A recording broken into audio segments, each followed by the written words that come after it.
사이다 무비튼. 나는 결혼과 동시에 시골에 있는 시댁에서 시집살이를 시작했다. 나는 일찍이 부모님을 여의었는데 형제도 없어서 고아의 몸이었다. 그런 내게 시어머니는 앞으로 네가 도망칠 곳은 아무데도 없어. 무슨 일이 생겨도 널 신경 써줄 사람조차 없잖니? 라고 하며 못을 박으셨다. 이 말에 무서워진 나는 남편에게 분가해서 살자는 말도 해봤지만 호들갑 떨지 말라고만 했다. 그리고 내가 임신 중이라 이사가는 게 힘들다고도 했다. 시어머니의 말처럼 도망칠 수도 없게 되자 시어머니는 내게 화를 내며 접시도 던졌고 욕도 하셨다. 그런 일상은 계속됐다. 시어머니는 아침마다 내게 식충아, 네 밥은 없다 라고 했다. 나는 저녁밥만 먹을 수 있었다. 급속도로 살도 빠지고 머리카락도 빠졌지만 날 도와주는 사람은 아무도 없었다. 그래도 여기 말곤 딱히 갈 데도 없어서 계속 참고 살았다. 남편이 무슨 말을 해도 안 들어줬고 마땅히 갈 곳도 없었다. 도망친다 한들 임산부라서 일을 구할 수도 없었다. 그래서 지옥 같은 나날을 보내며 죽지 못해 살았는데 출산일이 다가왔고 딸을 낳았다. 그래도 남편은 자기 아이가 귀여웠는지 매일 면회를 와줬다. 남편은 매일 와줬지만 시어머니는 단 한 번도 와주지 않았다. 하지만 남편도 매일 와줬고 사랑하는 내 아이에게 모유를 먹일 수 있어서 행복했다. 그렇게 산후조리가 끝나고 퇴원날이 다가왔다. 딸은 나보다 몇 시간 먼저 집으로 돌아갔다. 나도 뒤따라 집에 갔는데 거실 쪽에서 엄청 큰 울음소리가 들려왔다. 서둘러 가보니 남편이 새파랗게 질린 얼굴로 서 있었다. 그리고 바닥엔 갓난아기였던 우리 아이가 악을 쓰며 울고 있었다. 어? 우리 애가 왜 바닥에 있어? 왜 이런 건데? 그러자 시어머니는 침대에서 지 혼자 굴러 떨어진 거야. 말도 안 돼요. 이 아이는 아직 뒤집기도 못하는데 어떻게 혼자 떨어져요? 진짜야. 그치? 내가 없었던 사이에 무슨 일이 있었던 게 분명했지만 그것보다 더 시급했던 건 아이를 병원에 데리고 가는 일이었다. 나는 곧바로 구급차부터 불렀다. 그 결과 아기 몸속 몇 군데에 골절상이 있었고 경련 증세도 있었다. 위험한 고비도 있었지만 어찌어찌 목숨은 건질 수 있었다. 환자가 갓난아기였던 만큼 의사도 매우 진지하게 단순히 바닥에 떨어진 것 같진 않군요. 혹시 바닥에 내던진 거 아닙니까? 라고 하며 우릴 의심했다. 바로 그때 시어머니는 내가 산후 우울증에 걸려서 그런 거라고 짓거렸다. 그러자 간호사들은 나를 싸늘한 눈빛으로 쳐다봤다. 나는 열심히 변명했다. 하지만 시어머니의 박진감 넘치는 연기 앞에서 아무 소용도 없었다. 불쌍한 우리 손녀 라고 하며 눈물까지 보였기 때문이다. 입원하고 며칠 후 한 사람이 내게 말을 걸어왔다. 그 사람은 우리 아빠의 첫째 부인의 아들로 나와는 이복 형제 사이였다. 만난 적은 거의 없었지만 서로 얼굴은 알고 있었다.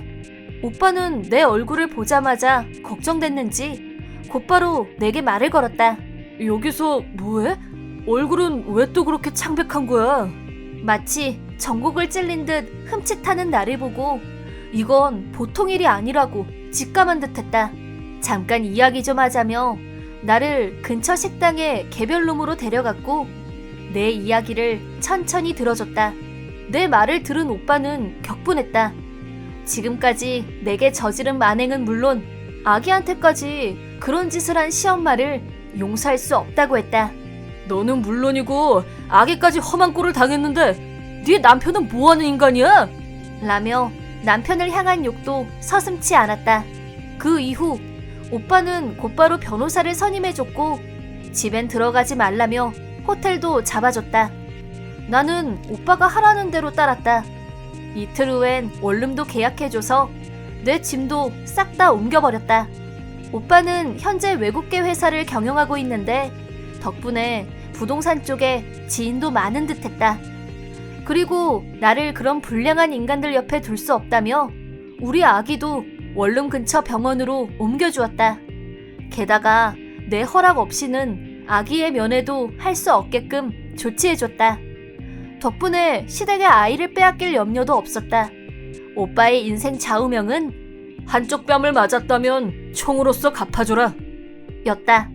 이복동생과 조카에게 이런 짓을 한 두 사람을 지옥불로 떨어뜨리겠다는 일념으로 행동을 개시했다. 제일 먼저 변호사를 선임했다. 또한 옮긴 병원에서는 아기의 낙상 사고에 관한 의사 선생님의 소견을 더욱 자세히 들었다. 그 후 시어머니가 아기에게 위해를 가했다는 고소장을 제출했다. 시어머니는 아기가 스스로 떨어진 거라고 했지만 이제 막 태어난 아기가 스스로 떨어질 리는 없었다. 그래서 남편 역시 시어머니의 범행을 은폐한 것이 아니냐에 대한 조사도 시작됐다. 드디어 재판이 시작됐다. 시어머니는 네가 그랬잖아. 왜 내가 그랬다고 구라를 쳐이 잡거사? 라고 하며 날 욕했지만 집에 없었던 알리바이와 오빠가 내 옆에 있다는 안도감 덕분에 계속 냉정함을 유지할 수 있었다. 판사는 시어머니 발언에 많은 모순점이 있다고 했다. 나를 봤던 간호사도 항상 딸을 사랑으로 보살폈고 행복해 보였어요. 산후 우울증을 겪는 사람처럼은 안 보였어요. 라면서 증언해줬다. 그 말에 분개한 시어머니는 자폭을 하고 마는데 나보다 집에 먼저 도착한 시어머니가 손녀를 안아봤는데 마침 손녀가 울음을 터뜨렸다고 한다. 원래도 히스테릭한 성격이었던 시어머니는 손녀가 할머니를 낯설어 한다는 게 화가 나서 바닥에 그대로 내동댕이 친 것이었다. 내심 짐작은 하고 있었는데 그 말을 시어머니에게 직접 들으니 온몸의 피가 거꾸로 솟는 것 같았다. 그 후 처음 보는 할머니 얼굴을 아기가 낯설어 한다는 이유로 그런 짓을 한 건 상식에 벗어난 행동이라며 실형 판결이 내려졌다. 판결이 나온 후 시어머니는 왜 내가 교도소에 들어가야 되는데? 네가 들어가 네가! 라고 날뛰어서 결국 제압당했다. 시어머니는 본인이 교도소에 들어가게 되리라고는 꿈에도 몰랐던 모양인지 무척 난폭하게 굴었다. 하지만 그 모습이 판결에 더욱 영향을 끼쳐서 감시가 삼엄하다고 소문난 교도소로 보내지게 되었다. 거긴 건장한 남자도 울고 나올 정도로 엄격하고 힘든 곳으로 유명했다. 솔직히 시어머니가 지옥에나 떨어졌으면 좋겠다고 생각했다. 시어머니가 체포되자 남편은 나도 엄마가 체포될 줄은 몰랐어. 앞으로는 우리 셋이서 잘 살아보자. 해야 할 빨래도 많고 네가 차려주는 밥도 오랜만이니까 오늘은 상다리 부러지게 차려줘. 라고 하며 아무 일도 없었다는 듯이 말했다. 뭐? 당신 제정신이야? 우리 아이가 학대당하는 걸 보고도 모른 척했던 당신이랑 어떻게 같이 살아? 위자료 청구랑 이혼당할 준비나 하라고. 왜 그래 자기야. 잘못한 건 엄마고 엄마는 이미 체포됐잖아. 당신도 시어머니랑 똑같아. 아무튼 나랑 우리 딸 근처엔 얼씬도 하지 마. 라고 하자 남편은 넋이나간 얼굴로 움직이지 않았다. 그 후 나는 변호사를 선임했고 남편과 이혼했다. 상당한 액수의 위자료도 받게 됐다. 그리고 시어머니가 체포되자 남편도 시어머니의 범행을 그저 가만히 지켜보기만 했다는 소문이 퍼져나갔다. 동네 사람들은 자기 딸을 죽이려고 했던 엄마 편을 들다니. 말도 안 돼. 이혼당해도 싸지. 라고 하며 남편을 두고 수군거렸다. 모두가 예상한 대로 그 소문은 좁은 시골 동네에 급속도로 퍼져나갔고 전 남편의 회사에까지 소문이 퍼졌다고 한다. 그 결과 동료와 상사들도 전 남편을 벌레 보듯 했다고. 전 남편은 우울증이 생겨서 스스로 회사를 나왔다고 한다. 적어도 나는 남편과 시어머니가 같은 죄를 저질렀다고 생각한다. 그런 남편이 뻔뻔하게 나와 같이 살려고 했던 것도 평범하게 살아가는 것도 용서할 수 없었다. 그래서 우울증으로 회사를 관뒀다고 들었을 때 속으로 쾌재를 외쳤다. 내가 좀 심했나?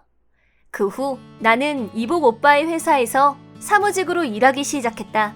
또한 오빠에겐 여자친구가 있었는데 조만간 결혼할 예정이라고 한다. 예비 새언니도 정말 좋은 사람이었다. 혼자 아이를 키우는 나를 도와주곤 했다. 게다가 두 사람은 내 원룸에 놀러올 때마다 쌀과 고기, 채소 등을 사다 날라줬다. 내가 시어머니에게 당한 만행과 우리 딸의 골절상 이야기를 들으며 함께 화를 내고 울어주기도 했다. 말도 안 돼. 그런 짓을 하는 인간이 있다니. 우린 하늘 씨의 가족이에요. 우리가 지켜줄게요.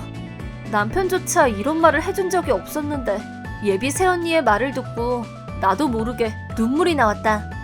오빠는 나 혼자 고통을 받아온 것에 대해 엄청 마음 아파하고 있었다.